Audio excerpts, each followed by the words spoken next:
Maintenant, je vais vous raconter une histoire vraie, une vraie histoire, qui m'a été contée par la petite fille de Félix Jérémie Brazeau. Parce que c'est son histoire à Félix Jérémie Brazeau. En aval, ici, il y a la rivière des Outaouais là, qui descend. Un petit peu plus loin, il y a un village d'agriculteurs sur la rive ontarienne. Et il y avait une première paroisse là, qui a été construite dans les années 1830, à peu près, la première paroisse dans l'Est ontarien.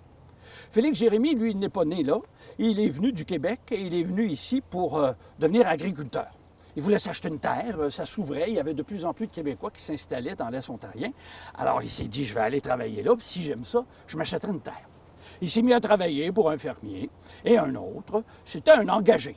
Et au printemps, il faisait la drave, il descendait les billots sur la rivière de Gatineau et puis ensuite la rivière des Outaouais. Et Félix Jérémie avait rencontré une métisse qui vivait un peu recluse dans le village et qui s'appelait Adélaïde Cyr. Et il la trouvait très jolie, puis aussi parce qu'elle était métisse, disons que l'exotisme l'attirait, jusqu'à ce que M. le curé entende parler de cette histoire. Et là, M. le curé a dit « M. Brazeau, on veut vous voir au presbytère. » Alors, il lui a expliqué qu'on ne peut pas fréquenter une métisse, surtout avant le mariage.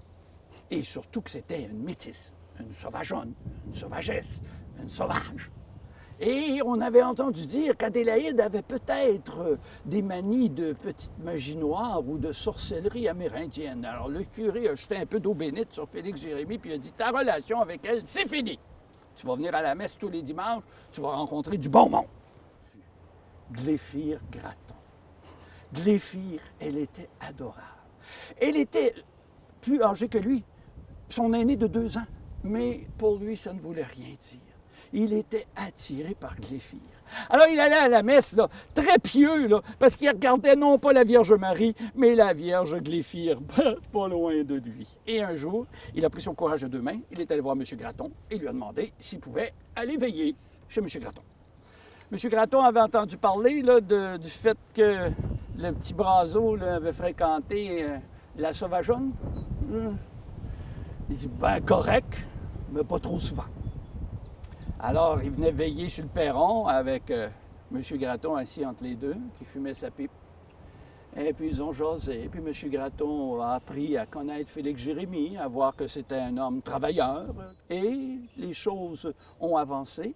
Félix Jérémie a demandé la main de Gléphire. Et évidemment, ils ont préparé le mariage. Mais là, le curé a dit, mais pas tout de suite, parce qu'il y a le carême. On ne fait pas de mariage durant le carême. Après le carême, tu te marieras. Mais là, Gléphire lui a demandé quelque chose. Si je suis ton épouse, je voudrais que tu arrêtes de faire la drave. Alors, il lui a promis. Et puis, quand il est revenu au printemps, c'était son dernier métier de drave. Alors, avec sa gaffe, il courait sur les pitounes, puis il faisait descendre ça. Et boum! Mais Adélaïde avait entendu dire que Félix Jérémie se mariait. Alors, elle est allée près de la rive ontarienne, elle a levé les bras au ciel, elle a dit quelques incantations, le vent s'est levé, la grêle s'est mise à tomber, la pluie diluvienne, et puis mon Félix Jérémie, là, qui était brassé, là, c'était comme s'il y avait eu une débâcle dans la pitoune, même s'il n'y en avait pas, c'était juste les vagues. Et il courait, il ne voulait pas, évidemment, se noyer, et il a réussi à courir jusqu'à l'île des Dubés.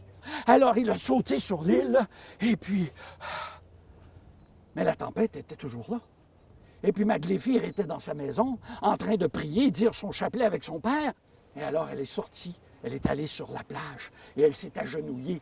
Il pleuvait à boire debout, mais elle priait. « Je vous salue Marie, je vous salue Marie, je vous salue Marie. » Elle priait, elle priait. Et puis, elle regardait, mais elle ne voyait rien, parce qu'avec toute cette pluie, c'était comme un rideau devant elle. Et tout à coup, elle a entendu, de l'autre côté de la rivière, « Gléphire, je t'aime! Gléphire! » Et à ce moment-là, le ciel s'est ouvert et un pont de glace s'est formé entre l'île des Dubés et la baie où elle se trouvait. Un pont de glace de à peine 1 mètre. Et Félix Jérémie, incrédule d'abord, a touché avec son pied, puis là, il s'est mis à courir. Il a couru jusqu'à la rive, où il a pris Gléphire dans ses bras, et le pont de glace a disparu. Et ils se sont mariés une semaine plus tard. Depuis ce temps-là, la baie des Cunningham, qui se trouve à être juste devant la maison de Félix Jérémie, parce qu'il l'a construite juste là, elle reste gelée au printemps, plus longtemps que la rivière. Alors la rivière dégèle, mais la baie est là. Et le 11 avril, le petit-fils de M. Brazeau, qui s'appelle Claude, tous les 11 avril, il dit « Moi, je ne reste pas dans ma maison, c'est la maison de mon arrière-arrière-grand-père, mais il m'empêche de dormir parce que je l'entends crier Gléphire, puis je l'entends, elle, rire. Il dit, alors je m'en vais louer une chambre au motel Champlain à Plantagenet et j'y reste la nuit parce que mon arrière me laisse pas dormir. Et voilà l'histoire de Félix Jérémie Brazeau et de Gléphire Gratton. Et aujourd'hui, si vous passez à Wendover, vous pouvez demander, parce qu'il y a des Grattons partout, il y a des Brazeau partout, et il y a même des Viaux qui sont des descendants d'eux autres. Alors, toute cette parenté-là connaît l'histoire de Félix Jérémie et son amour pour Gléphire. Et voilà.